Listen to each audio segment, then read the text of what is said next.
Hello बच्चों, let's see this question and here this question से describe in detail about the coal under the following heads. यानी कि आपको यहाँ पर ना दो पॉइंट्स दिए हुए हैं। एक तो आपको डिमेरिट बतानी है इंडियन कोल की, कोई दो बतानी है, ठीक है, या फिर need for the conservation of coal. Coal को हमारे को कोल की ज़रूरत क्यों पड़ती है, क्या ज़रूरत है, नीड क्या है हमारे को कोयले को बचाने की, वो आपको यहाँ पे बताना है। तो यहाँ पर हम बेसिकली कोल की बात करेंगे, कोल के डिमेरिट और नीड देखेंगे। क्वेश्चन का की कॉन्सेप्ट है कोल। कोल का मतलब क्या होता है, कोयले को बोलते हैं कोल। तो स्टार्ट करते हैं। सबसे पहले डिमेरिट देखेंगे, दो बोली थी मैंने, यहाँ पे तीन दी हैं, आपको इससे भी दो याद कर सकते हैं।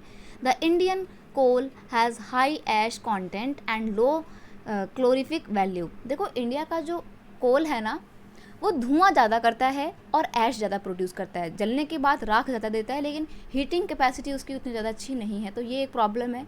नेक्स्ट है the quality of coal require for producing coke as an essential input in steel industry is deficient.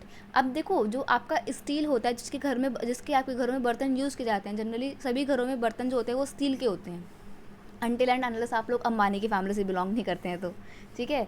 तो जो स्टील के बर्तन होते हैं वो कैसे बनते हैं, स्टील के बर्तन जो है वो आयरन से बनते हैं, लेकिन आयरन में ना कोक को मिलाया जाता है, एक तरीके का कोयला होता है, मिलाया नहीं जाता बल्कि उस इंडस्ट्री में इस्तेमाल किया जाता है स्टील को बनाने के लिए। लेकिन इंडिया में ना उस कोक की कमी है, काफ़ी कमी है, तो इसलिए उस कोल की डेफिशिएट की वजह से हमारा स्टील बहुत ज़्यादा अच्छी क्वालिटी का नहीं बन पाता है या ज़्यादा मात्रा में प्रोड्यूस नहीं हो पाता है। दूसरी बात, कोयले की वजह से क्या होता है भाई, धुआं निकलता है, राख बच जाती है, तो इससे पॉल्यूशन होता है, ये डिमेरिट है इसकी।